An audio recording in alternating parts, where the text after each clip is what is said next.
जीवन के बिना चलता नहीं है काम और ध्यान रखता है विदेशी उदाहरण की तरफ।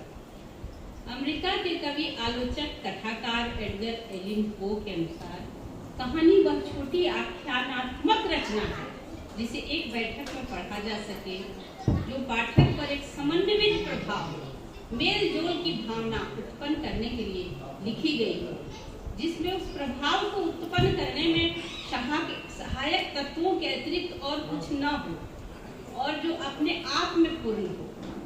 अमेरिकी कवि कथाकार आलोचक एडगर एलिन पो ने इस तरह से परिभाषित किया कहानी को। तो अगर कहानी की इस परिभाषा को कई बिंदुओं में बांटा जाए तो हम कहेंगे कहानी एक आख्यानात्मक रचना है जिसे एक बैठक में पढ़ी जा सके, पाठक पर समन्वय मेल मिलाप की भावना उत्पन्न करे, ये उद्देश्य होना चाहिए। इस उद्देश्य के अलावा ज्यादा विस्तार न हो, सार संक्षेप में कही गई बातें हो, अपने आप में पूर्ण हो, जिसे पढ़कर छिपा संदेश भी उजागर हो जाए। प्रेमचंद से पूर्व जो कहानियां लिखी जाती थी उसमें सीधे सीधे लेखक कथाकार उस काल की कहानियां तिलस्म या अय्यारी पर आधारित होती थी, जादू टोना पर आधारित होती थी। उन कहानियों में संदेश लेखक खुद अपने मुंह से लास्ट में बोलता था कि इस कहानी का ये संदेश है, इस कहानी में ये शिक्षा मिलती है।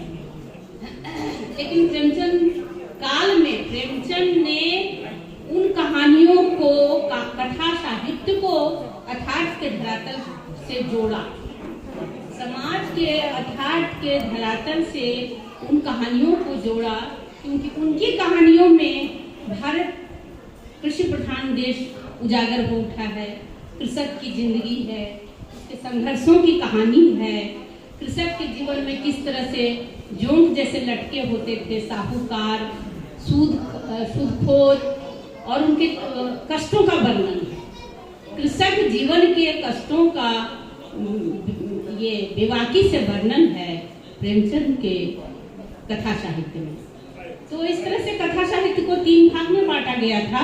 प्रेमचंद पूर्व जो लिखी गई थी वो दूसरे तरह की कहानियां थी, उसमें जादू टोना तिलस्म की बातें होती थी। प्रेमचंद काल में यथार्थ के धरातल पर बातें की गई, क्योंकि उनकी कहानियां बिल्कुल देश की तस्वीर हुआ करती थी। जैसे किसी ने कहा कि 1936 का भारत अगर देखना है तो प्रेमचंद के कहानियों को पढ़ो, उपन्यास को पढ़ो।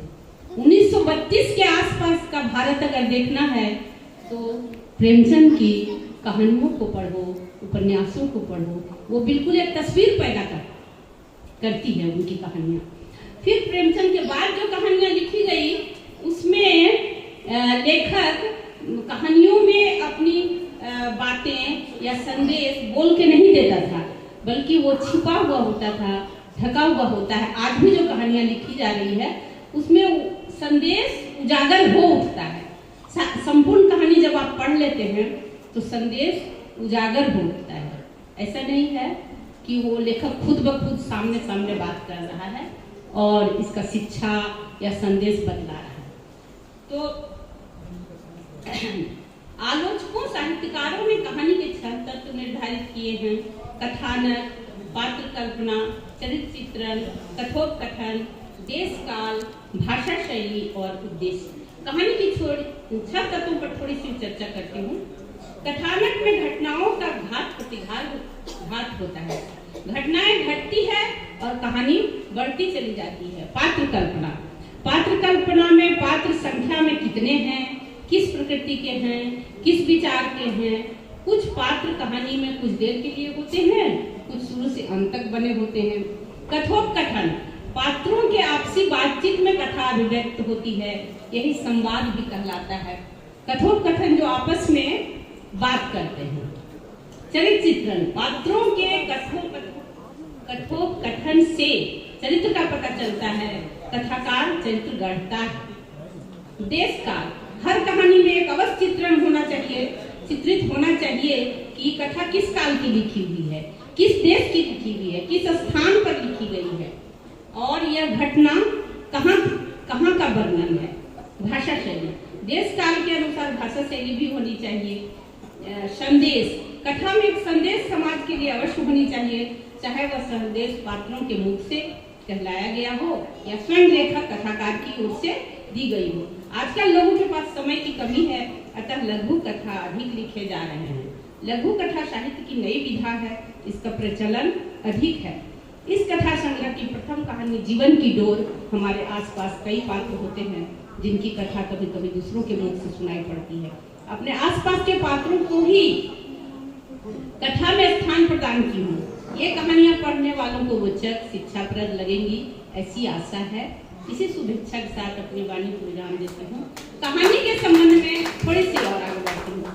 कहानी के संबंध में प्रेमचंद का कहना है कि कहानी एक रचना है जिसमें जीवन के किसी एक रंग यानी मनोभाव को प्रदर्शित करना ही लेखक का उद्देश्य है। उनका विचार थोड़ा हटके है प्रेमचंद का। कहानी एक रचना है जिसमें जीवन के किसी एक रंग यानी मनोभाव को प्रदर्शित करना ही लेखक का उद्देश्य है। चरित्र कथानक भाषा शैली संदेश तक उसी एक भाव को पुष्ट करते हैं। प्रेमचंद उस कहानी को सर्वोत्तम मानते थे जो किसी मनोवैज्ञानिक सत्य पर आधारित हो। इस तरह से कहानी की थोड़ी मैं व्याख्या की और आशा है कि आप लोगों को ये कहानियाँ अच्छी लगेंगी।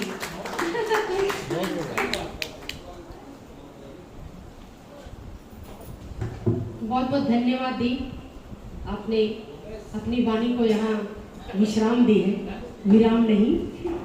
आगे फिर आपकी कहानी हम तक पहुँचेगी, उम्मीद है। आगे मैं एक हमारे यहाँ परिवार के सदस्य जैसे ही पिता तुल्य, हम सबके पिता तुल्य, जैसे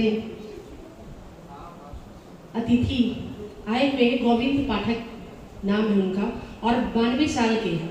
तो हम सभी चाहते हैं कि उनका आशीर्वाद हम तक पहुँचे, गीता दी से लेकर हम सभी तक।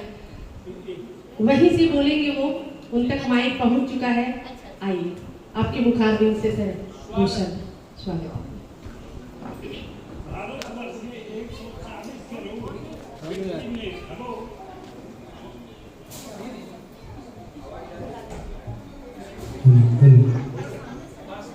भारतवर्ष के 140 करोड़ व्यक्ति में पहला व्यक्ति है जिन्होंने इस तरह की पुस्तक का विमोचन क्रांति की धरती पर किए हैं। यदि मैं राष्ट्रपति होता तो 2025 में दिए जाने वाले इनाम हम इस महिला को देते। इन्होंने जो 79 कहानी लिखी है, हर व्यक्ति को हर कहानी पढ़ना चाहिए और उससे देश का विकास होगा। इसी बात है, यहाँ जितनी महिलाएं आए हैं पुरुषों से अधिक संख्या में आई हैं।